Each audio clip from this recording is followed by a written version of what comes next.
Aside from the narrator, all of the words in the play are the actual words of first responders and witnesses and survivors of 9/11. This man behind the wall kept saying, "I can hear your voice. Bang on the wall. I'll know where you are." He said, "Climb over the sheetrock wall." I said, "I can't." He said, "You need to think of your family. If you want to live, you must do it."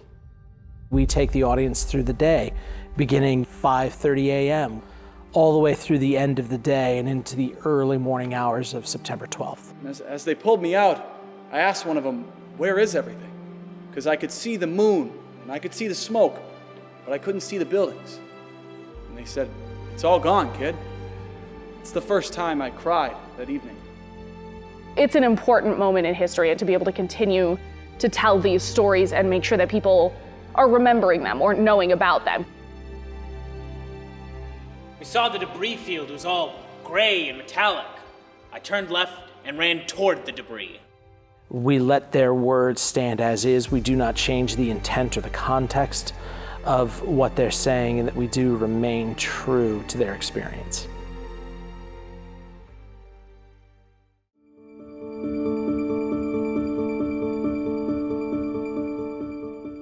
Well, the inspiration really was the book, The Only Plane in the Sky, by Garrett Graff. And Lori Kinsman is a big fan of Garrett Graff's writing.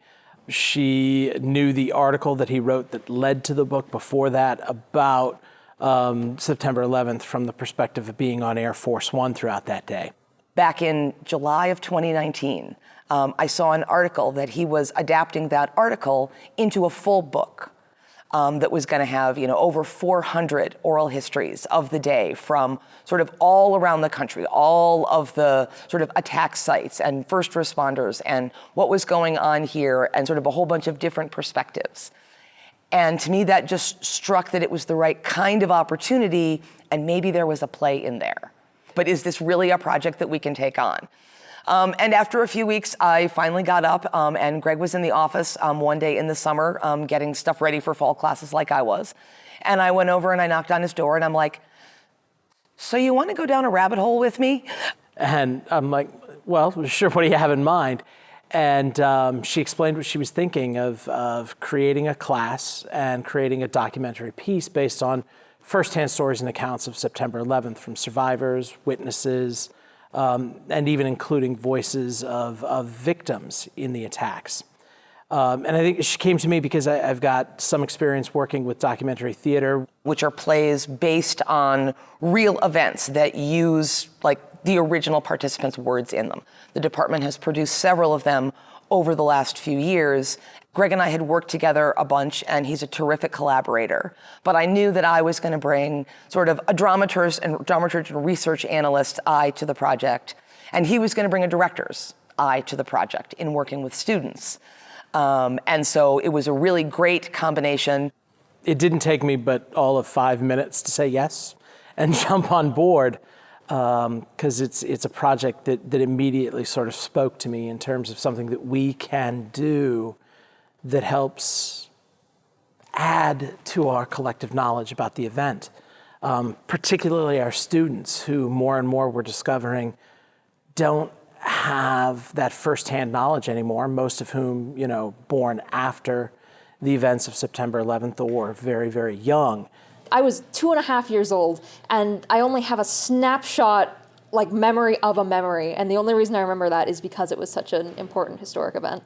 I personally have no connection to 9/11. None of my family was involved with it or was a firefighter or anything like that. So all I really knew is that it was horrible terrorist attacks that happened on the United States, and a bunch of people died. Growing up, for me, what I learned about 9/11 and what I knew about it was from clips that I saw in my elementary school classes and that type of thing, and then experiences like when I would talk to my dad about it and my mom.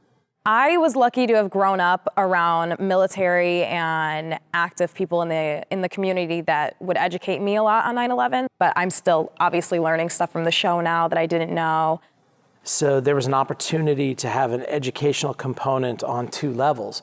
The first level being, can we create something that's going to teach people, particularly college students, high school students, about September 11th but then also the opportunity to teach our own students what it's like to create their own work, what it's like to get together and collaborate on creating a piece of theater, not just as the secondary elements, designers and actors, but actually being on the ground of creating the entire event from start to finish. So we decided that we would offer it as a class. It was a special topics course in creating documentary drama, which we pitched to all of our theater students at the mid-semester meeting that we have with all of them. And we told them about this project that we were going to embark on in this class that we wanted to teach, and allowed any student who was interested to get in touch with us to say they wanted to be a part of the project, and ended up assembling a group of 7 students that were going to take this course and work with us. So Greg and Lori brought it up once at a major-minor meeting, and they were like, hey, if you want to do this weird, special, secret project, shoot us an email. And so I was like, yes, I want to do the things. Because I've always had this interest in 9/11 and sort of the way that people reacted to it and just sort of how everything happened that day. So we all got together at the end of spring semester over Zoom, because there was COVID by then, and they got their summer homework, which was to read that first book, that first collection of oral histories, both to sort of get their brains around sort of the enormity of the story of 9/11 and all the component parts of it, and to start to find people and characters and themes and things that jumped out at them to try to figure out how we were going to tell the story.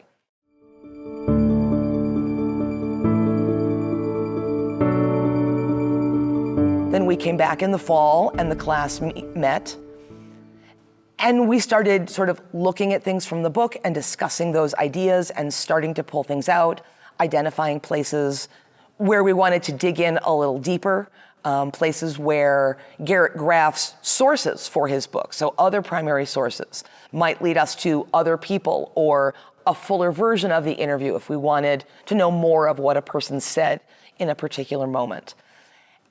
And we started sort of going through and collecting all of those things. We were working in the 3rd floor rehearsal room upstairs, and we took over one whole side of the room and organized it by putting tape up on the wall before the attack, during the attack in a bunch of locations, after the attack, and I don't know but might belong in the play was a category, and started working with colored index cards. And then we took them sort of as a group and we were like, well, I like this one here for this reason. And so we just covered the mirrors with quotes and page numbers and we sort of used that as a starting point and then started pulling them across the room into scenes. And then the most difficult part was, of course, we had to find a through line for this play. How are we actually going to tell this story? What are we going to focus on? How is our audience going to be taken on a journey throughout this day? And we were fairly certain at that point that we wanted to focus on the day itself. We didn't want to delve into, long-term causes or the after effects in the way of, how we dealt with Iraq, Afghanistan, the war on terror, the Patriot Act. Those are things that we necessarily didn't want to include in this piece because that's a whole different play. That's a whole different sort of narrative that we could have gone to. We really decided at that point to focus on September 11th itself. So essentially, we take the audience through the day. And once we had a set of cards and ideas that we thought was a scene, 2 of the students in the class would take on the task of drafting the scene. And then, so everybody sort of took initial responsibility for drafting something. And then the scenes would come back to the group and we would read them and talk about them and maybe add things or take things away or rearrange things or discuss. And then maybe another pair of students would work on revising that scene. And it sort of went back and forth. And then we at one point would stop and look at the holes. How much are we following, a character that we were really drawn to? Are we following a beginning, middle, and end? Are we missing something in a moment in the day that a character that we've really come to love was only an indirect participant in, and we want to go find voices to tell this part of the story? Are we talking about New York and Pennsylvania and the Pentagon, sort of equally, and bringing all of the perspectives and the heroism and the gravity and the tragedy sort of equally across the board? And went back and forth through drafts and drafts and drafts, sort of on and off of Zoom as the pandemic dictated to us. And then right before Thanksgiving, we kind of put it all together and had a read of what was the very first draft of the play. And there was some doubt when we started together as a group whether or not we could, by the end of the semester, have a rough draft in place or even the beginnings of a rough draft. And as it so happens, thanks to those students and their skills and their commitment, not only did we develop a rough draft, we actually got through a second draft of the play by the time the semester was done. When we arrived at the beginning of fall semester, we had heard sort of the finished version of the script out loud twice. Once at the end of fall semester a year ago, when we got to sort of a first, full draft of the play with the original student writers. And then we read it this summer, in July. We got together a group of actors because after all the work that the students did in the spring semester and some additional work that Greg and I did over the summer, fleshing out the narrator character, doing a little trimming and tweaking, that was all we had heard it. And so as it's on stage in rehearsal, we're finding points where maybe we have too many different collateral voices in a moment, or we really want to emphasize something differently. When we find something that doesn't work, when you're an actor and a director working on a traditional piece, your job then is to find out, all right, how do we make this work? And the nice thing about this piece is we can look at it and say, okay, fundamentally, there's something in the script that needs an adjustment or needs to be changed. And we have the freedom and the ability to do that, which is this is really my first time experiencing that in a large scale situation where we can be rewriting as we go. And none of the major structure of the play has changed from first rehearsal to now, but we're finding, little things where it's like, okay, this quote and this quote need to be flipped, or, we really don't need this narrator line here. And okay, let's cut this little sequence here because it's not doing what we thought it would in the initial reads and things like that. Hearing a play out loud is very different than reading it on the page and putting it together. So it's sort of fun to be able to problem solve as we go through on a different level than I normally get to do as an actor or a director, in which the script is what you have and you really can't change it.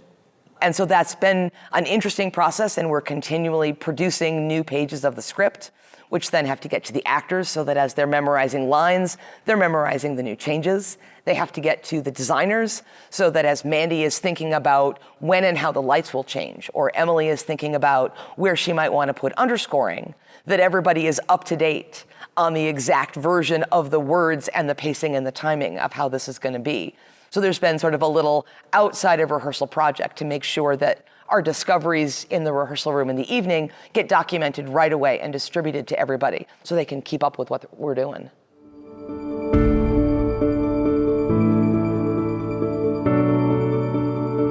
As we were doing readings and stuff in class, I kind of started pulling some sound elements just because that's what my degree was focusing on, was sound design. So I was like, ooh, this could be a cool sound and this could be a cool sound. And so as soon as I found out they were doing it here, I was kind of chatting with one of my roommates, like, do I ask if I could come back? Do I just walk away and see it? And how do I navigate this? And it came down to the worst they can tell me is, no, we're not going to bring you back. I want you to step away, whatever. And so I was like, you know what, let's just see. So I sent Lori an email. I was like, I don't know if you have an open spot, but I would love to do this if you're willing to have me back.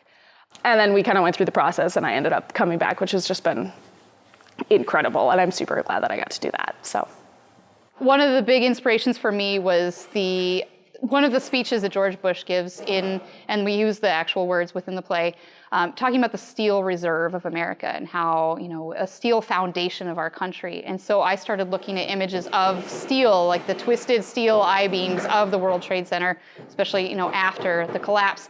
And that became my inspiration for the design.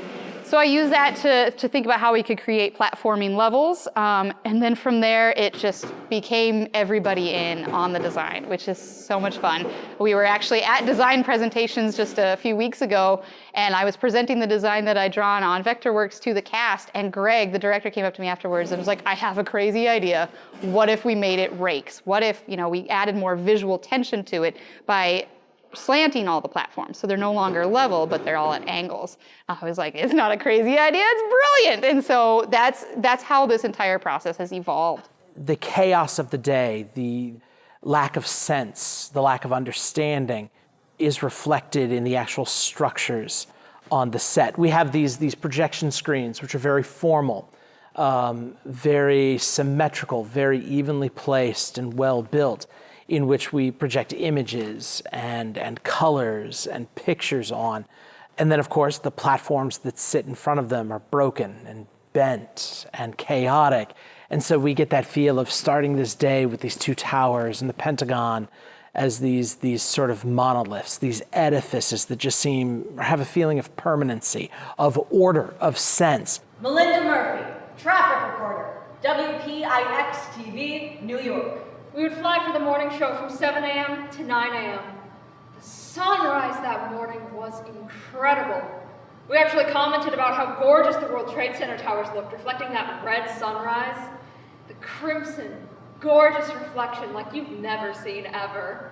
And then throughout the day, of course, everything devolves into chaos and destruction, and the world is shaken. And so that's all reflected in the physical environment in which we're playing. And that's a tall order, I think, for designers to be able to take a metaphor and take the arc of a day and represent that visually in this environment. And I couldn't be more thrilled with the environment we're playing on, because it's so interesting. It's so fun to create pictures and to explore. This production includes a significant amount of projection design.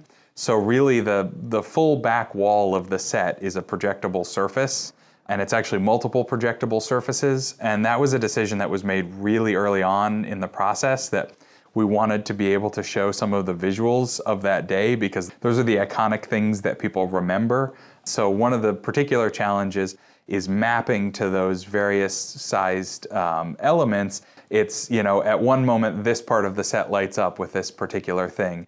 And at another moment, it's this part, or at another moment, it's maybe the whole background is one large seamless image. So that's been kind of the interesting challenge, is all of figuring out all of that mapping and figuring out how to achieve that technically. What we wanted from this design is we wanted to be able to create openness and then really kind of claustrophobic feelings at different points in the show. Some points really needed to feel stable, and some places really needed to feel chaotic. And so we wanted it to all be about the shadow of the lights and how the lights could be functioning at different angles to create a sense of calm, stability, or a sense of just absolute random chaos. And now we have added into it Mandy Colby, who's the lighting designer, who will be helping to sort of shape the focus of the storytelling, where the audience is going to be looking, through color and texture, to help reinforce sort of mood and emotion and changes in the plot as it develops. For this set, it's challenging for the fact that it includes projections. It's one of the major design elements of the show. So within the scenic design, there are 7 projection screens that one of our designers is working with constantly. So for lighting, not only do I have to light the actors on stage, but then I also have to consider making sure I don't wash out the projections, so making sure that they're visible all the time when they're on stage. And our projections are rear projections, so actually lit from the back, and I'm lighting from the front of them. So if at any point I put too much light on those projection screens, I can make basically the image disappear. And so it's something that I really have to consider, is not only lighting the actors, which is one of my main jobs, but also making sure that all of my lights complement those projections very well too. It's a very challenging script, both in the material of it and in the way that we wrote it. It jumps around a lot from location to location. As a sound designer, trying to find moments in transitions or in scenes that I can build something that helps it to feel like it's a flowing story and not jumping like crazy. And so being able to do transition music and things that sort of link the scenes together without them necessarily being about the exact same topic has been a huge challenge. As I stared at the map, I heard a group of reporters off in the distance debating when and how America would fight back. A powerful thought welled inside me. Perhaps we already had.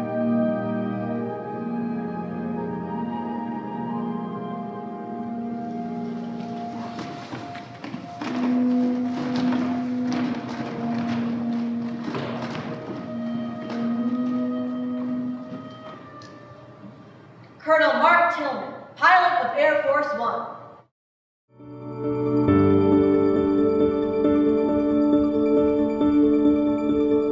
So from the writing team down to now the cast, who really are making this piece their own and discovering things in a whole new way, and our student stage managers who are running the through ring circus, making sure that, you know, costumes are organized, that actors know where they need to go. Okay, so I have Eric, then I have Adam, then I have Nina, then I have Nick Holmes, then I have Ronnie, then I have Jazz. And when people see it, the movement in this piece is so chaotic. It moves from moment to moment, place to place. Stories jump from here to there. To keep track of all of that is a tall order for any stage manager, much less a team of students who are doing that. I want to keep you there for this beat about defending the plane. So, you know, the heart and soul of this piece remains the work of our students, and that cannot be overstated how important and influential they were to this work.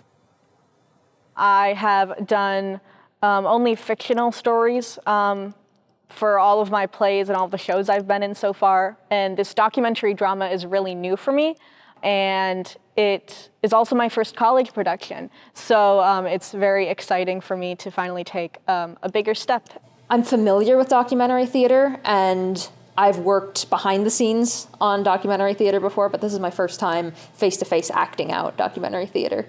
Everything that has happened in this has happened, and everything that is said was said. And I think that's a huge difference between everything that I have done before. Is a lot of the stuff it's all made up or like loosely based on like a book or a true story, but this is all true.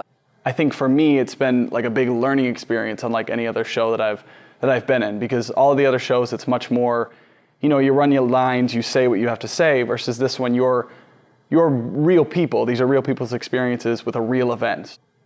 I remember everybody was silent. Everybody was so entranced. When we were choosing student designers and stage managers and actors to be involved in the show, we were able to choose from a lot of good people, not just talented actors, but people that you just enjoy spending time with. I am the narrator, so I'm literally the only character who like doesn't have to switch roles all the time. My name in this is like actor 2, but I play probably around 30 different characters, men and women, just various, whether they're in the Pentagon, if they're in the towers, if they're just somebody's wife, or I actually play one of the flight attendants on one of the planes. It is a rapid descent. Something is wrong. I don't think the captain is in control anymore. I see water, I see buildings. We're flying low. We're flying very, very low. Oh my God, we're flying way too low. It's emotional. It really takes a toll on you, and that's why we've had to learn to separate ourselves from the show between like our personal lives, because it's a lot of conflict within. You constantly think about it all the time. No matter where you are, you're thinking about it now, which I think is good. I think it's good to constantly be thinking about it because it's not something that should be forgotten. We're waiting until we're over a rural area. We're gonna take back the airplane. No, sit down, be still, be quiet, and don't draw attention to yourself. Dina, if they're gonna crash this plane into the ground, we have to do something. What about the authorities? We don't have time to wait for the authorities. I don't know what they could do anyway. It's up to us. I think we can do it. What do you want me to do? Pray, Dina. Just pray. Though this show is, you know, very dark, it deals with some really dark, difficult, controversial subjects and moments. Rehearsals have been very enjoyable because we have, you know, 9 actors who truly enjoy spending time with one another, and I enjoy spending time with them. And so there's a lot of humor, there's a lot of lightness to the process, which is important when you're doing a play like this, so that you don't become so emotionally invested in the tragedy of it that it starts to like darken your own thoughts and your own, you know, day. To be able to come into a space like this and know that we're doing important work, that we can have fun and enjoy one another while doing it. So Neeners, you can cheat just a little bit, but don't come down stage. Stay as far upstage as you were. Did you just call me Neener? I did. For me personally, to watch the actors grow in the piece, and know where they were when we first sat down and said, okay, let's read this play. And it was a completely alien planet to them, as it often is. But then to watch them like suddenly gain confidence and then start to learn about these individual characters and discover things about them that maybe even I didn't know, and making choices and just growing in their understanding of themselves and the piece. I think what it really is you go and you look up these people. They're real people, you know what I mean? Especially with the principal characters like William Jimeno and Eddie Card. They're people who there's plenty of video online of them. And you can see how they may talk about 9/11, how they may talk about the day, how they may talk about people that they lost, that type of thing. It's navigating that, I guess, is going and looking at these people and making sure that you're not like impersonating them, but doing your best to encapsulate their character. The way that we approach playing so many different parts is we first prioritize the primary characters, who are the people that survive, that we see their stories the most. Examples of that might be Jean Potter, who escaped the North Tower. She is by far my most commonly occurring character, and then maybe ones that reoccur several times or have very prominent stories in the piece. Like, for example, Heather Lucky Penny, who is one of the people who was trying to take down Flight 93 after they'd learned that it had been hijacked. So what we kind of did was we first worked with the people who were very prominent and tried to kind of break down their character, and then from there went to secondary characters, and then went down the line from there. There's some characters that we don't fully develop in the way that we might develop, say, Jean Potter or Heather Lucky Penny, but are rather told more in a more neutral sense as the storytellers that we are. But the other ones we do try to develop some characters for, and we do get help from Greg and Laurie. Let this be a funny story without telling jokes, right? This is a moment of levity, right? Like, so I go out to have a smoke. I'm the only one who smokes, or so I thought. All of a sudden, all these people are like bumming a cigarette. And it's like, hey, you don't smoke, but I guess today they do, right? And that's what it is.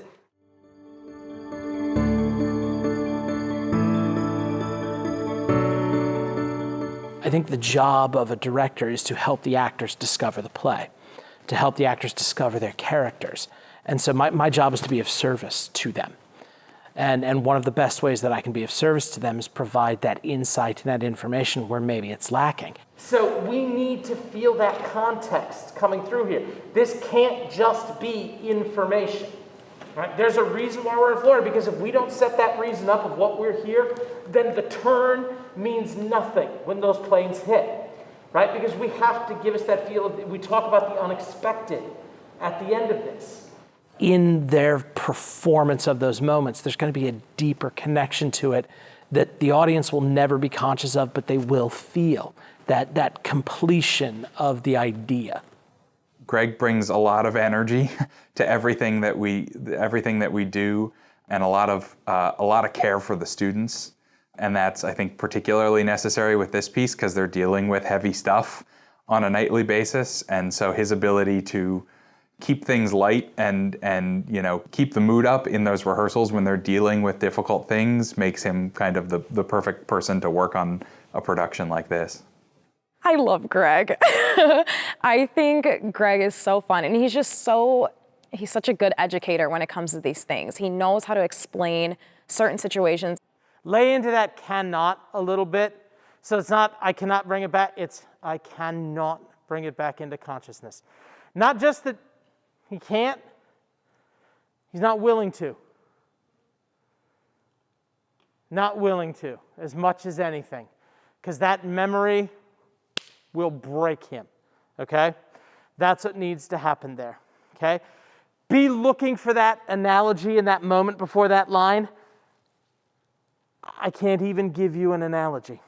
I can't even give you one. He really does a good job of making sure that you feel like you can do what you need to for the show. As he's always said, we're not meat puppets. We're not there to just do what he tells us to do. So you're able to make acting choices.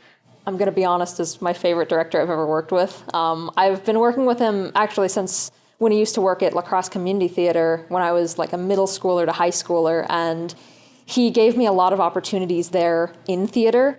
So I actually wouldn't be working in theater and wouldn't be majoring in theater here were it not for Greg. So he's inspired me a lot and changed me a lot as a person for the better. With this project especially, it's just been amazing watching his passion and our projection designer, stage manager, Lori's passion for the events, for what happened that day, for the people involved. That is absolutely the luckiest part for me of this whole process.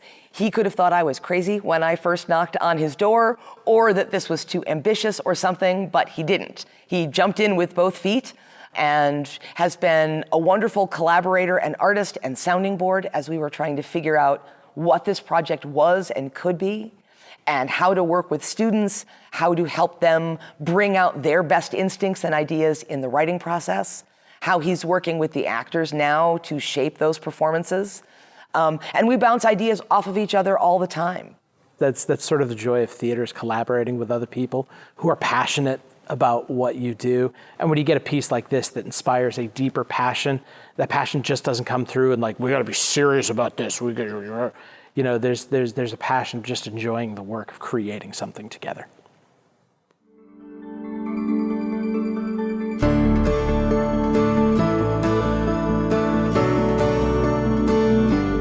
I want the audience to think about all of the people, the individuals that were part of this remarkable day and this remarkable story.